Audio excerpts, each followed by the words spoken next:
My wife mocked my salary. After I paid her tuition for years, so I divorced her quietly and let her face the reality she thought I'd always prevent. I'm a 30-year-old guy, and for years I truly believed that love was proven through sacrifice. That belief shaped everything about my marriage. I grew up watching my father work 16-hour shifts to keep our family afloat, and somewhere along the way, I convinced myself that being exhausted meant being loyal.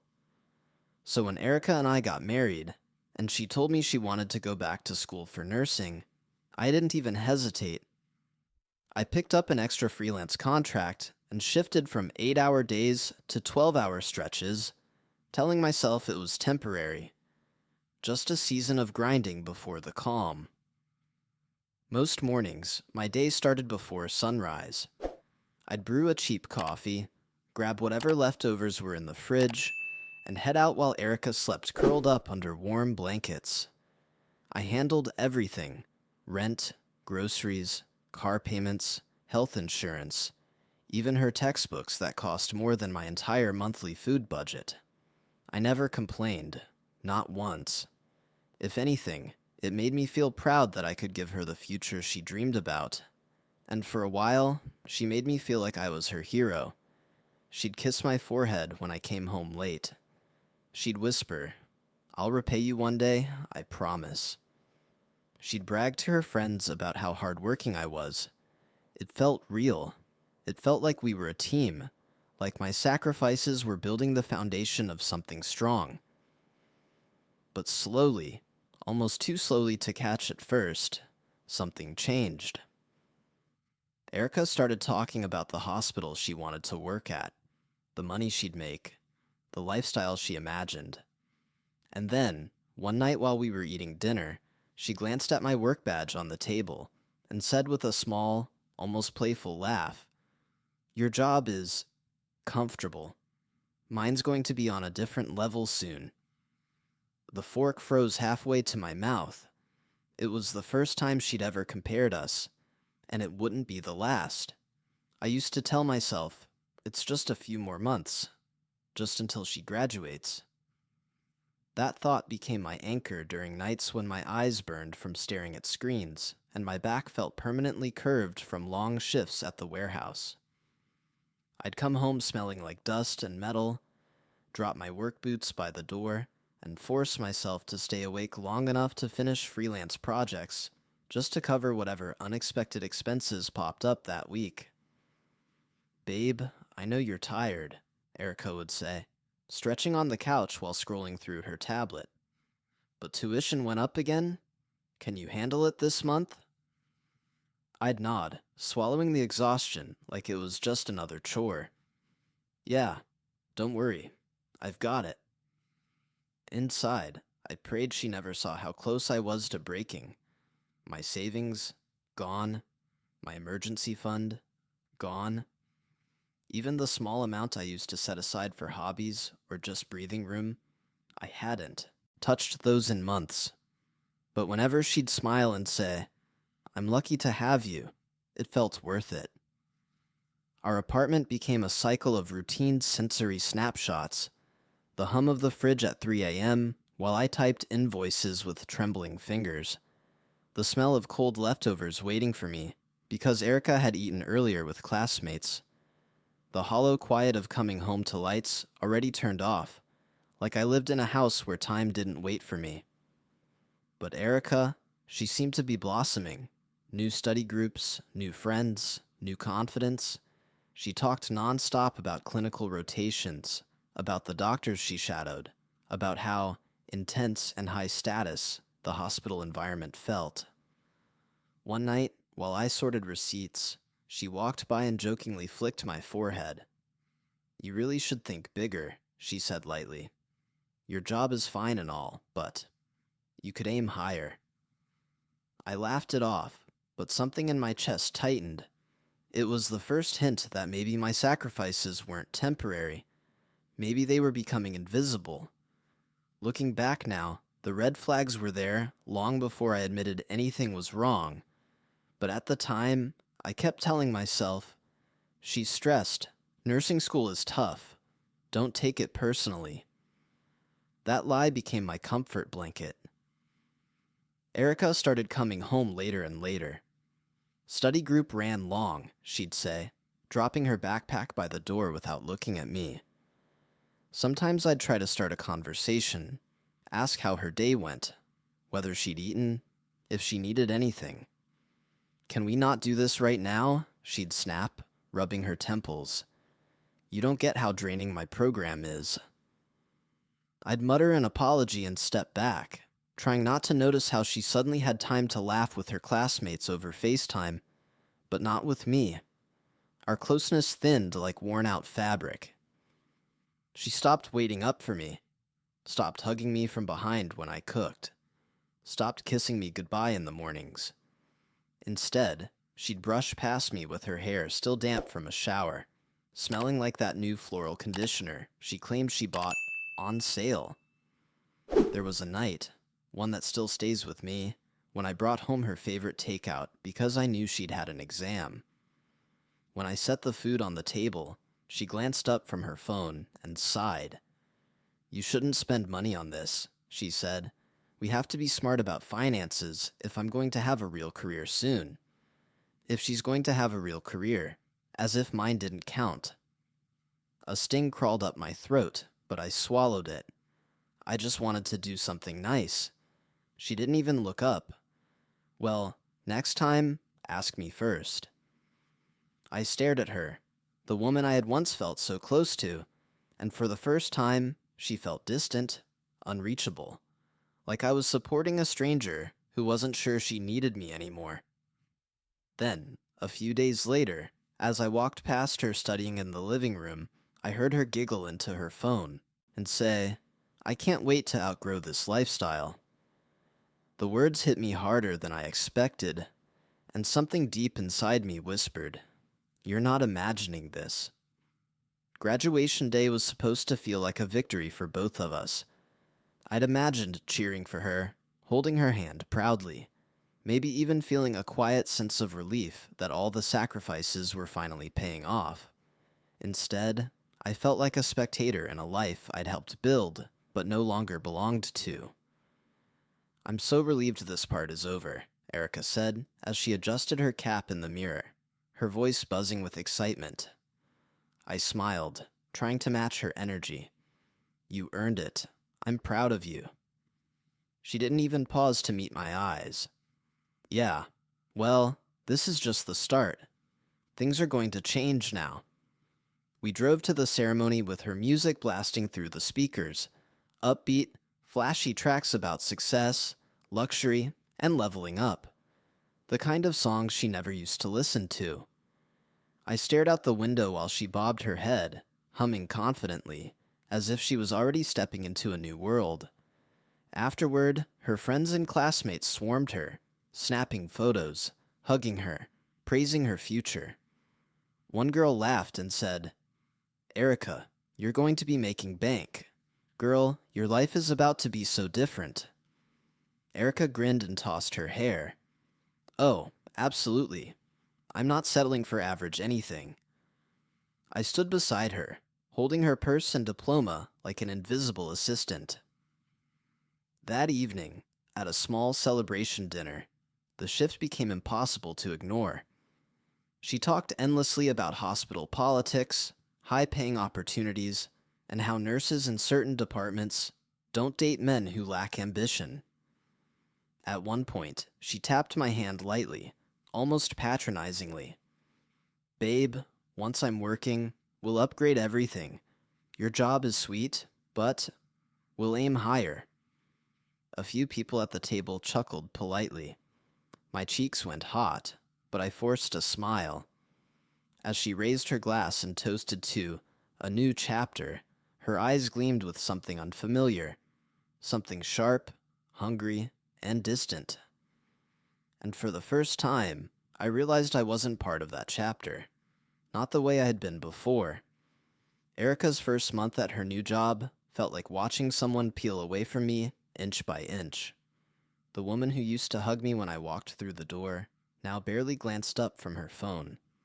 She started buying expensive scrubs, pricey skincare, designer sneakers for comfort, and eating out with coworkers 4 or 5 times a week. Meanwhile, I was microwaving leftovers alone at midnight.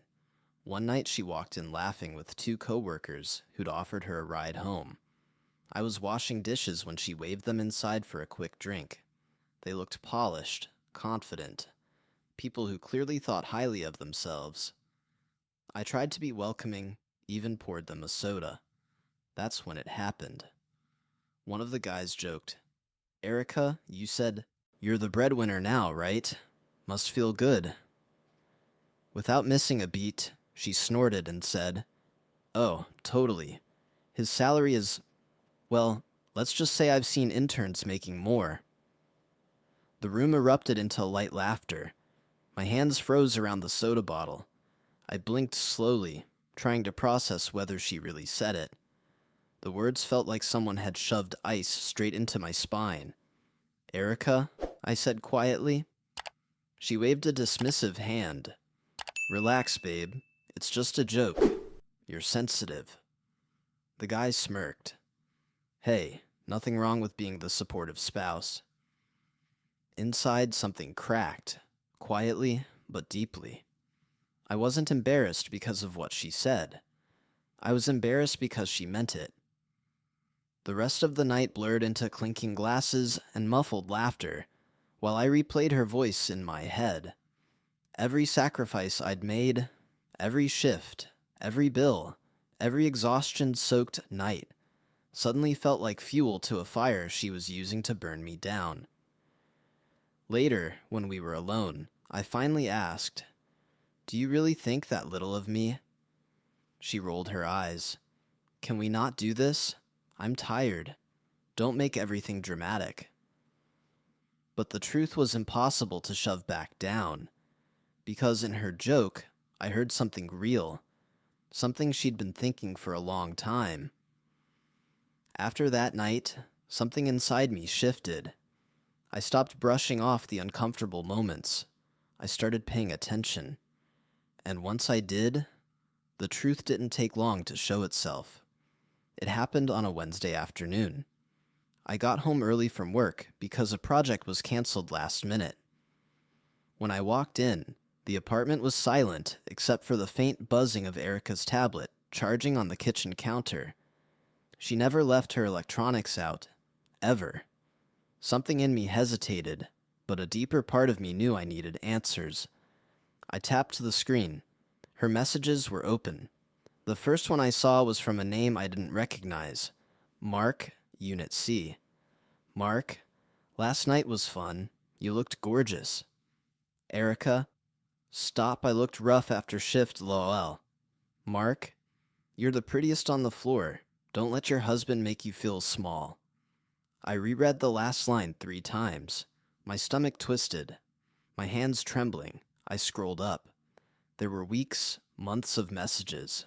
Flirting, inside jokes, complaints about me, comparisons. "Erica, he's sweet, but he's not on my level." "Erica, once my career settles, I'll be able to move on without feeling guilty." "Erica, he only stayed with me because I needed help. We're different now." "Mark, you deserve someone ambitious." I felt sick, the kind of sick that starts in your ribs and spreads outward until your whole body feels hollow. Then I reached the message that ended any illusion I had left. "Erica, honestly, I wouldn't have survived school without him paying for everything. But he's comfortable. I need someone who pushes me." My vision blurred. My throat tightened. My heartbeat felt like it was pounding inside my skull. This wasn't just emotional cheating. This was contempt. This was calculation. And the worst part?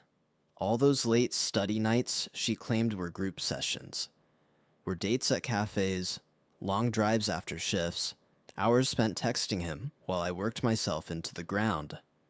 I stood there, alone in our kitchen, surrounded by the scent of her vanilla candles and the fading warmth of a home I suddenly realized wasn't mine anymore. And in that silence, a decision took root. I didn't confront her. Not yet. For the first time, I decided to watch her the way she had been watching me, quietly, carefully, and with a plan forming in the background. In the days that followed, something inside me went cold. Not angry, not explosive, just still. I stopped begging myself to understand her. I stopped rationalizing her behavior. Instead, I moved through the apartment like a shadow, observing her the way she had unknowingly taught me to. At breakfast, she'd say casually, "Study group tonight again," while buttering toast. I'd nod. "Of course, be safe." She never noticed the shift, the calmness that wasn't softness anymore, but distance. I started gathering every document I'd ignored for years. Bank statements, tuition receipts, car payments, emails confirming my freelance contract hours. My hands felt steady as I organized them, almost like I'd been preparing for this moment without realizing it. One afternoon, I sat across from a lawyer in a quiet office that smelled like old leather and printer ink. He adjusted his glasses. "So she's employed now?" "Full-time nurse," I answered. "And you funded her degree?" "All of it." He leaned back. "Then you're in a favorable position. Very favorable." Hearing those words felt like air entering a sealed room. I learned things I never expected. Because Erica had a stable income, I wouldn't owe her a cent in support. Because I paid for everything during her schooling, the financial trail strengthened my case. And most importantly, legally, she had no claim to anything tied solely to my accounts. I walked out feeling something I hadn't felt in a long time: control. At home, Erica didn't notice the subtle changes.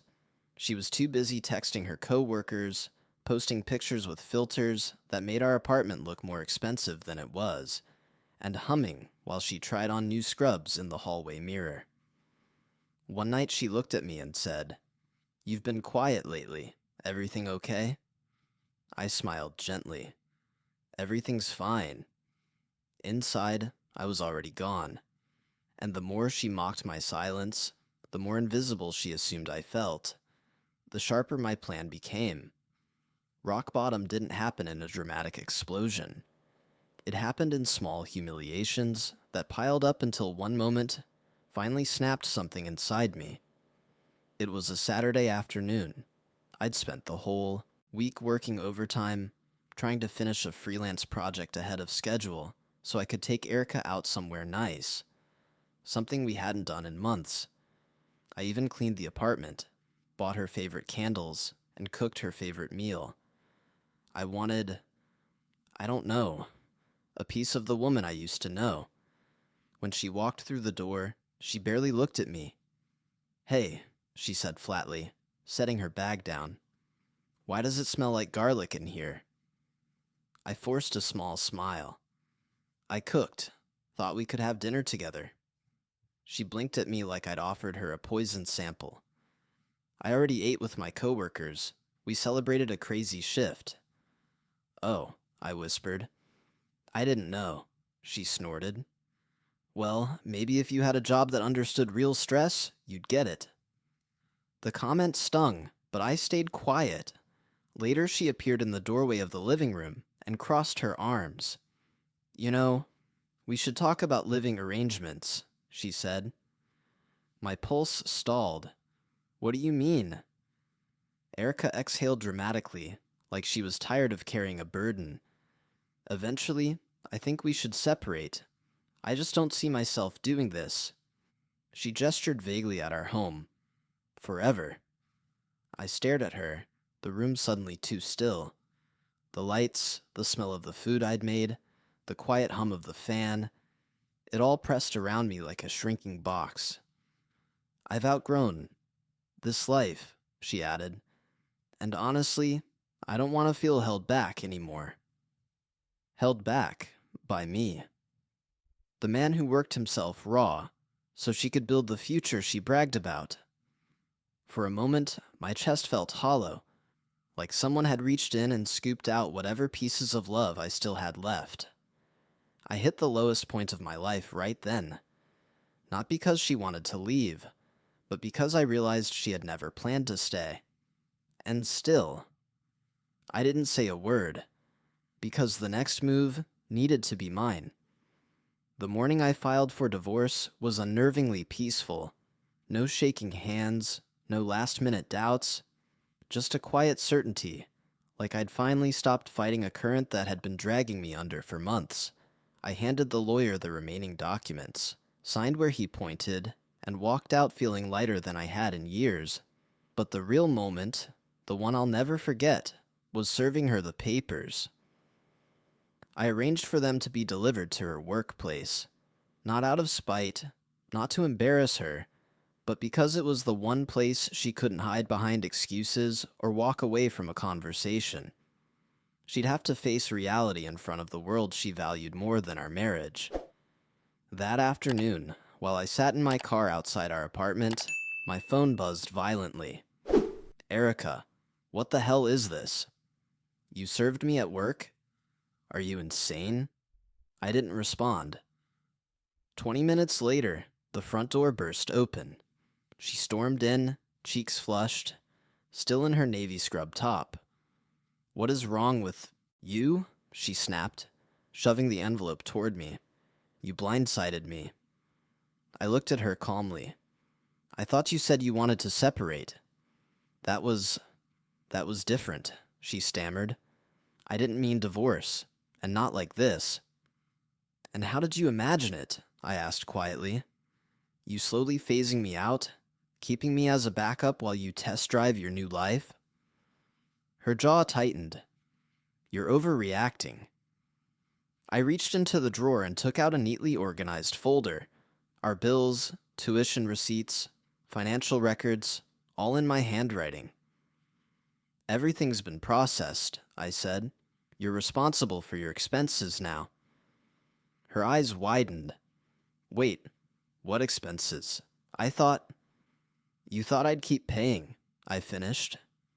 "You thought I'd support you through your next chapter, the same way I supported you through school." Her silence told me everything. Later that evening, I packed my clothes, my laptop, my toiletries, nothing else. I left the furniture, the dishes, the decorations. The apartment felt like it belonged to her delusions, more than it ever belonged to us. As I walked out the door, she whispered, voice cracking, "Please, can we talk about this?" But I didn't stop, because for the first time, the future felt like mine again, and hers, the reality she'd always avoided, was just beginning to unfold. The silence after I left felt different.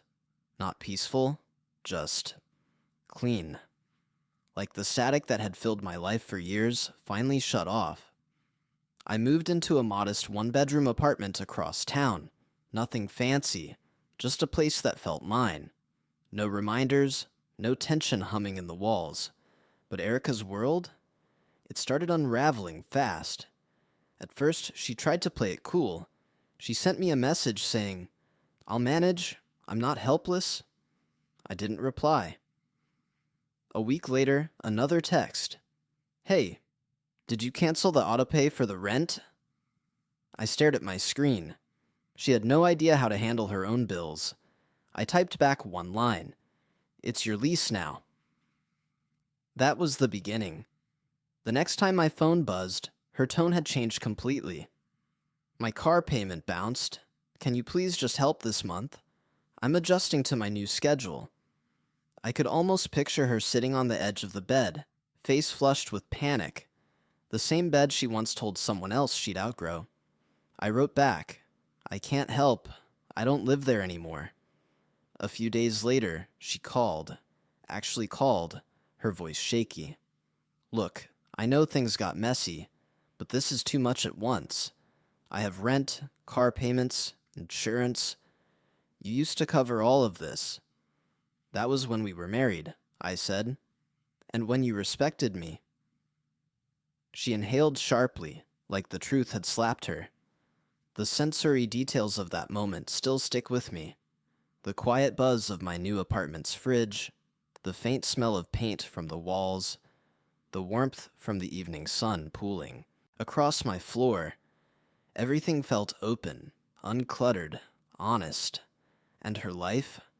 It was collapsing under the weight of responsibilities she'd never bothered to learn.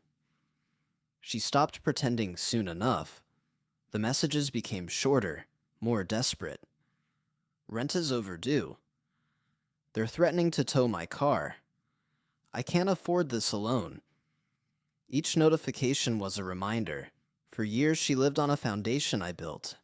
Now she was finally standing on her own, and for the first time, she was sinking. It was almost midnight when she finally showed up at my apartment. I heard the frantic knocking before I even looked through the peephole. Sharp, uneven, desperate. When I opened the door, Erica stood there with mascara streaks down her cheeks, and her hair pulled back like she hadn't bothered with a mirror. "Can we please talk?" she whispered, voice trembling. I stepped aside, letting her in. She walked slowly, looking around like she was searching for a version of me she remembered. "This place is different," she said weakly. "It's peaceful," I replied. She sank onto the couch, hands clutched together. "I messed up," she blurted out. "I got caught up in everything. School, work, people hyping me up. I don't know what I thought. I stayed quiet. I shouldn't have talked to you the way I did," she continued, tears forming again. "I shouldn't have compared us. I shouldn't have mocked my salary," I finished. She winced. I was being stupid and insecure. Everyone at work talks about leveling up, and I wanted to fit in. I wanted to feel like I deserved everything. She looked at me then, really looked. "But you were the only one who was there for me." A long silence followed. I could feel her searching my face for softness, some sign I'd fold, the way I always did. When I didn't speak, she tried again. "Please, can we try again? I'll change. I swear. I know I hurt you, but I didn't mean any of it. I never thought you'd actually leave." Then her voice broke. "Mark wants nothing to do with me now. He said drama isn't his thing." I nodded slowly. "So now you want us back?" She shook her head frantically. "No, I want you back. Not the money, not the security. You." I reached into the drawer beside me and pulled out a small folder. The same one that held all the financial proof I'd gathered, plus printed screenshots of her conversations. "I want you to understand something," I said quietly, placing it on the table. "You didn't just hurt me. You erased me." Her breath hitched as she stared at the folder like it was a mirror reflecting every ugly truth she'd avoided. "I hope," I said softly, "you grow from this." Her tears spilled over as she whispered, "So, this is it?" I stood up. "This is me choosing myself." And in that moment, surrounded by the quiet hum of my new life, she finally realized there was no version of the future where I followed her home. The days after that final conversation felt strangely calm, like the world had finally stopped vibrating under my feet. I woke up without tension, pressing on my chest, without the dread of wondering what version of Erica I'd face that day. My apartment was quiet, but not lonely. The walls didn't echo with resentment. The air didn't feel sharp. I could breathe. I threw myself into work, not out of avoidance, but clarity. Without the constant drain of trying to prove my worth to someone determined not to see it, my mind felt sharper. Within a month, my manager pulled me aside. "You've been on fire lately," he said. "There's a supervisor position opening. Think you're ready?" For the first time in years, I didn't hesitate. "Yeah," I said, "I'm ready." Meanwhile, Erica's life continued unraveling in the background, like a story I no longer belonged to. Mutual friends told me she'd moved into a tiny room in a shared rental after losing her apartment. Her car was repossessed. She'd tried dating again, but every guy left as soon as the cracks in her facade showed. It turns out confidence built on ego collapses fast when no one's there to hold it up. Sometimes I'd get a text, short, careful messages like, "Hope you're doing well. Went by the old place today. Felt weird. I'm sorry again." I never responded.